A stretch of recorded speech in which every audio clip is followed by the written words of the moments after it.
Welfare association দীর্ঘদিন পরে একটি উন্মুক্ত পরিবেশে আজকের এই বিডি হলে প্রোগ্রাম করতে পেরেছে, এটি আল্লাহর কাছে শুকরিয়ার বিষয়। দাঁড়াতে পারে নাই, কথা বলতে পারি নাই, ইভেনকে আমরা যশোরের মানুষ এসব কথা বলতে পারি না। আজকে তো ওবেই একটা অবস্থানে কথা বলা সম্ভব হচ্ছে। আমরা বাংলাদেশটাকে এমন একটা জায়গায় নিয়ে গেছি যেখানে ভেদাভেদ, যেখানে ছিল সংকীর্ণতা। আমরা তো আসলে ওই রাষ্ট্র কখনো চাই না। আমি কবি কাজী নজরুল ইসলামের কথা দিয়ে শুরু করি। 1943 সালে বিদ্রোহী কবি কাজী নজরুল ইসলাম কুমিল্লার কান্দির পরে একটি চমৎকার বক্তৃতা দিয়েছিলেন। তার সারমর্ম এটি ছিল যে সবাই বলে আমার বাণী যুবন, কেউ বলে আমি কাফের। আমি বলি আমি ওই দুটির কোনোটিই নয়। আমি শুধু চেয়েছি হিন্দু মুসলিমের গালাগালিকে গলাগলিতে রূপান্তরিত করতে। আমি তো তেমন একটা দেশ, তুমি যাবে ভাই যাবে মৌর সাথে, আমাদের ছোট গায়ে লতাই পাতায় জড়াজড়ি করে থাকি সেটা মোরা একসাথে। আমরা তো সেই বাংলাদেশ, হিন্দু খ্রিস্টান বৌদ্ধ মুসলিম আমরা জড়াজড়ি করে থাকতে চাই। দুর্ভাগ্যের বিষয়, কেন জানি এই লতা পাতাগুলো কেটে দেওয়া হচ্ছিল, স্নেহ মমতার বন্ধনকে ভেঙে দেওয়া হচ্ছিল। আমরা শীতের মুক্তি চাই, আমরা একটি সুন্দর বাংলাদেশ চাই যেখানে আমি অবাধে উন্মুক্ত পাখির মতো আমি জ্ঞান চর্চা করব, বুদ্ধির চর্চা করব, সংস্কৃতির চর্চা করব, আমার চেতনার কথা বলবো, আমার বুদ্ধিদীপ্ত চিন্তার কথা বলবো। আমরা তেমন একটি বাংলাদেশ চাই। দুর্ভাগ্যজনক আমরা স্বাধীনতার পরে 53-54 বছর অতিক্রম করে ফেলেছি। আমি কোনো দল বা কোনো মতের গুণগান গাইতে দোষ ধরার জন্য কথা বলছি না। আমরা সেই জায়গায় যেতে পারি না। একটা পৃথিবীতে অনেক দেশ আছে যারা 40 বছরের মধ্যে পৃথিবীর একটি শ্রেষ্ঠ জাতিতে পরিণত হয়েছে। আমরা 54 বছরে পারি নাই, আগামীতে পারবো না, এটি আমরা বিশ্বাস করি না। ইনশাল্লাহ আজকে যে ছোট্ট ছোট্ট সোনামণিরা এখানে বসে আছে, এরা আগামী বাংলাদেশের ভবিষ্যৎ, এরা আগামী বাংলাদেশকে নেতৃত্ব দিবে, এ দেশকে গড়ে তুলবে, সাম্য আর সম্প্রীতির বাংলাদেশ গড়ে উঠবে ইনশাআল্লাহ। প্রিয় উপস্থিতি, স্টেট ওয়েলফেয়ার অ্যাসোসিয়েশন একটি শিক্ষামূলক প্রতিষ্ঠান, একটি দেশ গঠনমূলক প্রতিষ্ঠান। যে আয়োজন, যে বৃত্তি, আমি বৃত্তি বলি না, এটা অনুপ্রেরণা তারা দিচ্ছে, একটা সার্টিফিকেট দিবে, সকল পুরস্কার সকল পাওয়াটাই হচ্ছে একটি সম্মানী। আজকে যে সন্তানেরা আমার এখানে আছে তাদেরকে একটি অনুপ্রেরণা দেওয়া হবে ইনশাআল্লাহ। তারা সেই অনুপ্রেরণা দেওয়ার জন্যই এই প্রতিষ্ঠানটা গড়ে উঠেছে। যশোর ঐতিহ্যবাহী একটা এলাকা, যুগে যুগে যেখানে হিন্দু মুসলিম সবাই একটি সম্প্রীতি ছিল। আমরা জানি এটি আগামীতে থাকবে। ওয়েলফেয়ার অ্যাসোসিয়েশন সেই সম্প্রীতির একটি প্রতিষ্ঠান। এখানে আমার মনে হয় অনেক ভাই হিন্দু সম্প্রদায়ের আছেন, অনেক ভাই বোন যারা খ্রিস্টান ধর্মের আছেন, আর মুসলমান তো আছে এখানে। এই যে সম্প্রীতি ওয়েলফেয়ার অ্যাসোসিয়েশন করতে চাই, আমরা চাই ওয়েলফেয়ার অ্যাসোসিয়েশন দীর্ঘজীবী হোক। আপনাদের সকলের সহযোগিতা, সকলের সাহায্যের মাধ্যমে ওয়েলফেয়ার অ্যাসোসিয়েশন একটি দীর্ঘজীবী প্রতিষ্ঠানে পরিণত হোক। আমি যেটাভাবে যুবক মা যারা অভিভাবক তাদেরকে নিয়ে একটি ছোট্ট কথা বলবো। আমি বেশি কথা বলতে তন্ত্র অসুস্থ, এর মধ্যেই আমি এসেছি। যারা আমার মা আছে তাদের উদ্দেশ্যে, বাবা আছে তাদের অভিভাবক, আমি অভিভাবক, আমারও সন্তান আছে, ওরা ঢাকাতে পড়ালেখা করে। আমারও ছোটো ছোটো বাচ্চা দেখলে আমার তো মনে অনেক ধরনের চিন্তা উদ্রেক হয়। পৃথিবী যত জাতি আজকে সমৃদ্ধ হয়েছে, সমৃদ্ধশালী হয়েছে, তাদের পিছনে কিন্তু বাবা মায়ের একটি বড় ভূমিকা আছে এবং সবসময় চলে, কালজয়ী। সেই বাবা মাদেরকে আমি বলতে চাই, যে সন্তানকে আজকে আপনি এখানে নিয়ে এসেছেন ওয়েলফেয়ার অ্যাসোসিয়েশনে, তাদেরকে যদি একটু চিন্তা করি, আমার শিশুটা যে আজকে জন্ম নিবে, মাদেরকে অনুরোধ করবো, আজকে যে শিশু জন্ম নিবে 7 থেকে 8 বছর পর্যন্ত, ওই শিশু তার বাড়ি থেকে আসে, কখন আসে, কে তার আত্মীয় স্বজন, তাকে সে অনুকরণ করে। আপনি দেখবেন হঠাৎ করে আপনার একটা শিশু একটা কথা বলে ফেলছে, আপনি কি কখনোই তাকে বলেন না, আপনি বলছেন বাবা তুমি কোথায় পেলে, বলে নানু বলেছে, ও নানুকে অনুকরণ করেছে। এই জায়গাটা অত্যন্ত মারাত্মক। আজকে আমার এই ছোট্ট ছোট্ট সোনামণিদের আমরা নিয়ে এসেছি, ওই যে 8 বছর খুবই গুরুত্বপূর্ণ একটা। সুতরাং কে আসে কি কথা বলে, আমার বাড়ি অনেক চমৎকার করে বলেছে সংস্কৃতের কথা। আমরা একটু যদি একটা পারিবারিক স্টাইলে বলি যে কে আপনার বাসা আসতেছে কি কথা বলতেছে, সেটি আপনি কিন্তু একটু দেখার চেষ্টা করবেন। 9 থেকে 14 বছর পর্যন্ত আমার মনে হয় আজকে যাদেরকে আমরা সম্বর্ধনা দিব, বৃত্তি দিব, ওরা এটার মধ্যে আছে।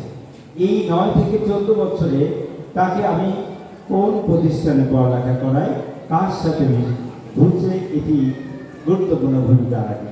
সেই স্কুলের আয়া বোয়া শিক্ষক শিক্ষিকা কোন করে, তাহলে আমাদেরকে খেয়াল রাখতে হবে আমার সন্তানকে আমি কোন বিদ্যালয়ে পড়ালেখা করাচ্ছি। আমি মাদের কাছে শুধু একটি অনুরোধ করে যাই, 15 থেকে 21 বছর, মনে রাখবেন 15 থেকে 21 বছর এই সময়টা খুবই গুরুত্বপূর্ণ, যাকে আমরা বলি টিনেজ। আল্লাহ রাসূল মুহাম্মদ সাল্লাল্লাহু আলাইহি ওয়াসাল্লাম বলেছেন মানুষ তার বন্ধুর ধর্মের দ্বারা প্রভাবিত হয়। আর আমরা কি বলেছি, সৎসঙ্গে স্বর্গবাস, অসৎ সঙ্গে সর্বনাশ। আজকে আমরা এই বয়সের ছেলে মেয়েগুলো সর্বনাশ হয়ে যাচ্ছে, যে আমরা দেখা করতে পারি না সে কার সাথে মিশে। আজকে ইয়াং হয়ে যাচ্ছে। আজকে ছোট্ট ছোট্ট 10 বছরের 12 বছরের ছেলেরা হত্যাকারীতে রূপান্তরিত হচ্ছে। আমি বাবা মা হিসেবে কি দায়ী থাকবো না? আমি কি শুধু সমাজকে দায়ী করবো না আমি সংস্কৃতিকে দায়ী করবো? বাবা মা হিসেবে কি আমার দায় নাই? 21 থেকে 29 বছর পর্যন্ত আপনার সন্তান এতদিন যা শিখেছে যা করেছে তা কিন্তু তার মধ্যে আত্মস্থ ও ধাতস্থ হবে, অর্থাৎ সে আস্তে আস্তে তাকে অ্যাডাপ্টেশন করে নিবে। তবে প্রতিবেশ ও পরিবেশ দ্বারা বাধাগ্রস্ত হতে পারে। তাহলে আমি বলি বাবা মা 29 বছর পর্যন্ত বাবা মার কিন্তু দায়িত্ব আছে যে আমার ছেলেটা বিগড়ে যাচ্ছে কিনা, আমার মেয়েটা বিগড়ে যাচ্ছে কিনা। আমি কি আমেরিকার সোসাইটি না, কিন্তু অভিভাবক আমেরিকাতে ক্লাস 9-এ একটা মেয়ের যদি বয়ফ্রেন্ড না থাকে তাহলে বাবা মা অস্থির হয়ে যায় যে আমার মেয়ের কেন বয়ফ্রেন্ড নাই, তাহলে আমার মেয়ের কি কোনো সমস্যা? বাট এটি কি আমার সমাজে সম্ভব? আমি তো সেই সমাজ, যেই সমাজে লালন আছে, যেই সমাজে হাসন রাজা আছে, যেখানে লক্ষণ সেনের রক্ত খুঁজে পাওয়া যায়, যেখানে শাহজালাল শাহপরানের রক্ত খুঁজে পাওয়া যায়। আমি তো সেই সমাজ। সুতরাং আমাকে এই 29 বছর পর্যন্ত আমাকে খেয়াল রাখতে হবে। 30 থেকে 40 বছর পর্যন্ত মানুষকে ম্যাচুরিটি আসার সময়, 40 বছর বয়সে সে ম্যাচুরিটি হয়ে যায়, সে বিজ্ঞ হয়ে যায়। এই জন্য আল্লাহ তার সমস্ত নবী এবং রসুলকে নবুয়ত দিয়েছে 40 বছর পরে। 40 বছর ইজ ভেরি ইম্পর্টেন্ট। আমি প্রত্যেকটা বাবা মাকে অনুরোধ করে যাব আপনার সন্তানকে একটু চোখে চোখে রেখে, তাহলে কিন্তু রাতের অন্ধকারে আমাদেরকে থাকতে হবে না। মা বলতে পারে না, আমার আজকে আমি প্রায় 1991 সাল থেকে আমি শিক্ষকতা করি, তাদের তো প্রায় 30-35 বছরের ঢাকা। আমি বিসিএস ক্যাডার ছিলাম, আমি বাংলাদেশ বিডিআরের সিভিল অফিসারে চাকরি করেছি, আমি জনতা ব্যাংকে চাকরি করেছি, আমি এখন বাংলাদেশ চট্টগ্রাম বিশ্ববিদ্যালয়ে চাকরি করি। আমার অভিজ্ঞতা থেকে আমি এগুলো খুব কাছ থেকে দেখেছি। সুতরাং খুব বেশি কথা হচ্ছে এই সন্তানকে মানুষ করতে হবে। সন্তানকে স্বপ্ন দেখাবেন, স্বপ্ন দেখাবেন। আমরা স্বপ্ন দেখতেও পারি না, দেখাতেও পারি, দুর্ভাগ্যজনক ভাবে। রোমান সম্রাট জুলিয়াস সিজার সবসময় তার জাতিকে বলতো যে পৃথিবীর অধিকাংশ মানুষ বড় হতে পারে না, কারণ সুবিশাল স্বপ্ন ধারণ করতে পারে। স্বপ্ন। আমি সাম্প্রতিককালে নোয়াখালীতে একটি প্রোগ্রামে গেছিলাম। ক্লাস 5-এ পড়ে একটা মেয়ে, খুবই মেধাবী। তোকে আমি ডেকে জিজ্ঞাসা করলাম, বাবা রে তুমি কি হতে চাও? বলে স্যার আমি জাতিসংঘের মহাসচিব হতে চাই। ও ক্লাস 5-এ পড়ে জাতিসংঘের মহাসচিব হতে চায়। দেখে আমি তোমাকে কে শিখিয়েছে? আমার মা শিখিয়েছে। কি তার স্পিডটাকে দেখেন, আমি শিখাতে পারি না। আমি আস্তে আস্তে আমার স্নেহের বাড়িকে বলতেছি, আমি যশোরের মানুষ, দুর্ভাগ্য যে আমরা কেন একত্রিত হতে পারি না। কেন আমাদের মধ্যে এত বিভেদ, কেন আমরা এত নিচু মনের অধিকারী? বাংলাদেশে এমন কোনো জেলা নাই যেখানে আমি বক্তৃতা দেয়নি, এমন কোনো জেলা নাই। ওদের ঐক্য, সহানুভূতি, সহনশীলতা এত বেশি, আমরা সেই জায়গায় এখনো যেতে পারি। সন্তানকে স্বপ্ন দেখা যে আমার সন্তান যশোর কেন, বাংলাদেশ নয় পৃথিবীকে নেতৃত্ব দান করবে। সেদিন আমি মা হিসেবে সবল, সেদিন আমি বাবা হিসেবে সবল। সুতরাং আমি সমস্ত বাবাকে অনুরোধ করবো যে আমি খাই না খাই কেউ দেখবে না। আমি রাত্রি খেয়ে ঘুমাই নাই, প্রতিবেশী না জিজ্ঞাসা করলে সমস্যা নাই, কিন্তু আমার ছেলে যদি বিগড়ে যায়, আমার সন্তান যদি বিগড়ে যায়, সারা গ্রাম প্রথম শব্দ বলবে তোমার বাবা কি করে, তোমার মা কি করে। আর কারোর কথা তো বলে না, বাবা মায়ের কথা কেন বলে? তাহলে বাবা মা কিন্তু একটা ফ্যাক্টর, দরকার নাই খাওয়ার। আমার ব্যক্তিগত আমার যশোরবাসীর কাছে অনুরোধ, আমি আওয়ামী লীগ বলেন, জামাত ইসলাম বলেন, বিএনপি বলেন, এমন রাজনৈতিক দল নাই বাংলাদেশে যাদের সাথে আমার বসার সুযোগ হয় না। আমি বলি যে আমরা রাজনৈতিক বিভক্ততা কেন সৃষ্টি করেছি? আমার আইডিওলজির বিভক্ত থাকতে পারি, কিন্তু আমার মানুষের কল্যাণের জন্য আমরা একত্রিত কেন হয়নি? আজকে যারা দেশের রাজনীতি করে, অনেক এমপি আছে যারা, তারা অনেকেই তো আমার ক্লাসমেট, যারা আমার বয়সের চেয়ে ছোট আছে। আমি তাদের বলি আসো আমরা এক জায়গায় বসে বসে কথা বলি, খাই। আমরা সেই জায়গায় যেতে পারতেছি না। তো আমি বাচ্চাদেরকে আপনারা স্বপ্ন দেখাবেন, কখনো নেগেটিভ কোনো কিছু তাদেরকে শেখাবে না। আমি অন্তত আমার বাচ্চাকে কখনো নেগেটিভ কিছু শেখাই না, পারি না অনেক কিছু দিতে, এটি স্বাভাবিক।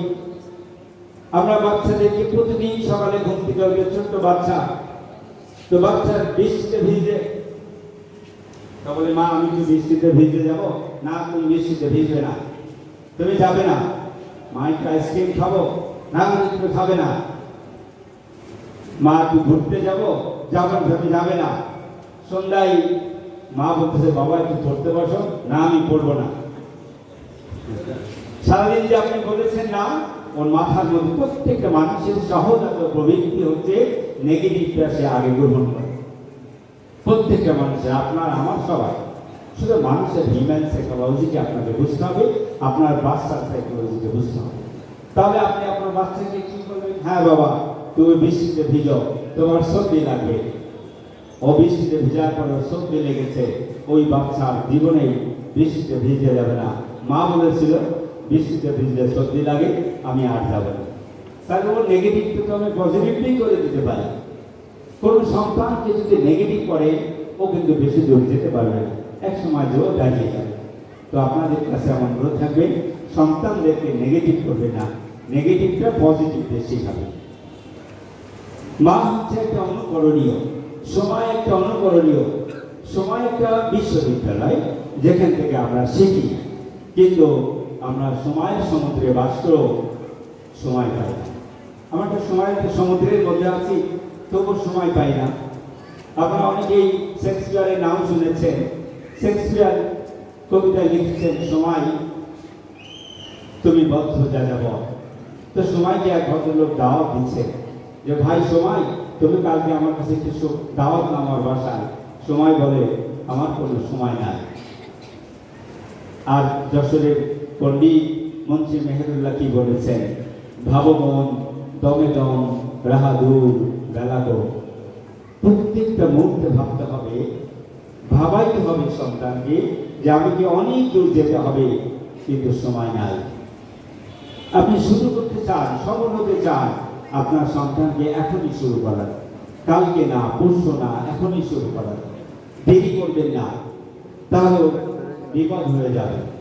সুতরাং সময়কে কাজে লাগান, মাতৃত্বকে কাজে লাগান। দেখবেন আমাদের সন্তানরা একদিন যশোরের গণ্ডি পেরিয়ে বাংলাদেশ তথা বিশ্বকে নেতৃত্ব দিবে। অনেক সন্তান আছে, আমার স্যারের ছেলে এখন চীনে আছে, পড়ে। ও আমি এখানে একদিন আসছি যশোরে, আমার কাছে দোয়া নিয়ে গেল, স্যার আমি চীনে যাবো।